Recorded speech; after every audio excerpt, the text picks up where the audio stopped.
My name is Ellen Harrison, and I started an organization called Fleased, Fleased, for people who signed gas leases before they knew about fracking.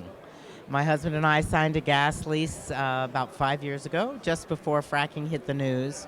And when we realized the impacts of fracking, I was completely horrified and realized if I had signed a gas lease, and I'm somebody who's knowledgeable, educated, didn't need the money particularly, I realized if I signed a gas lease in ignorance, everybody who signed a gas lease did it in ignorance.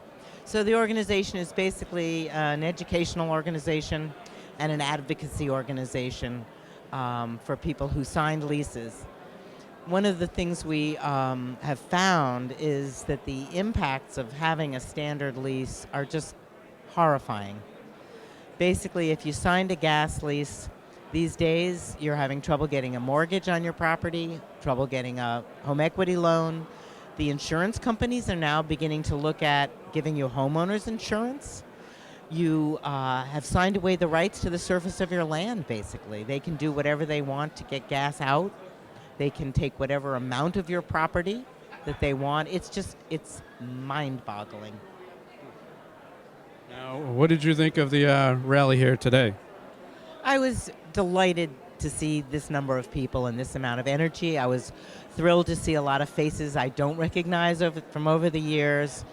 And one of the things that is amazing to me is this fight has been going on by now for quite a while, and yet people are still willing to come out and vote with their feet. It's terrific. To people that either aren't here today or that haven't leased yet or like are on the line bordering, what do you want to say to them? I want to say that gas leases are incredibly dangerous, that they give rights to somebody to use your land in ways that if you have any interest in your land for other than making money off of it, you don't want to sign a gas lease. We are constantly finding new reasons why a lease is something that will inhibit your future use of your land in ways that you just don't want to have happen. We're also seeing cases in which people who thought they were going to get rich, I mean, that's why people have signed leases, are finding that the gas companies are basically screwing them out of the royalties that they thought they were going to get. So it's not even a great economic boon to those. Now, to somebody, again, who hasn't, is there a way to contact or get information before they sign those leases? Do you have something that they could reach out to and get? Sure. So in terms of people who are considering signing a lease, one thing is I would recommend that you go to our website, which is fleased.org, FLEASED.org. We have a lot of information about gas leases there.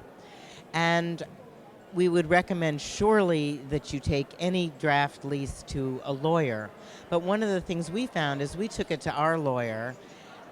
Most lawyers are not knowledgeable enough to really provide good advice about gas leases. So be sure if you do go to consult with a lawyer that you don't just trust the landowner coalitions who are trying to get people to sign leases, because their lawyers get paid based on the number of acres that get signed up, which means their interest is not protecting you. Their interest is getting you to sign a lease. Now, how about the people that have signed a lease? Is there help or recourse, or are they basically screwed, or is there something they can do?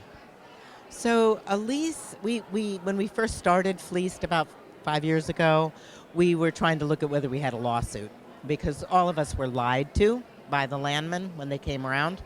And the answer is they can lie to you all they want as long as it's not in writing. So the lease is a legally binding document. If a leases basically expire at a certain date, unless, and the unless is something that's written into that lease document, unless they're already doing something on the property, unless they have, and the doing something might be simply parking a bulldozer. Some leases are now being written in which, if they've simply applied for a permit, your lease is held. And they can apply for a permit at basically pretty much no cost, and there's no expiration date if they're sitting at the DEC. So those kinds of things make it very hard to get out of a lease. Leases that actually have expired, our lease will expire this month. A lease is usually filed in the land records with the county clerk, and so it clouds your title.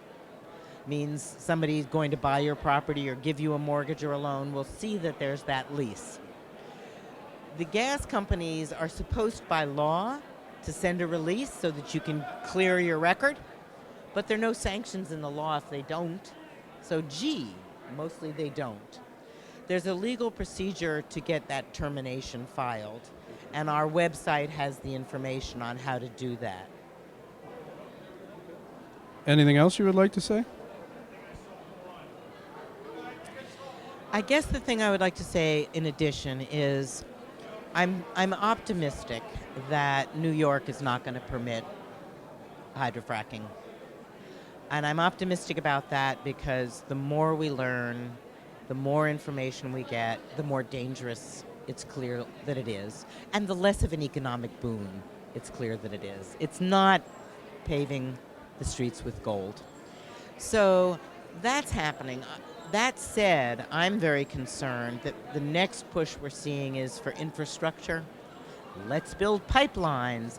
Let's repower our power plants with gas to try to increase the demand.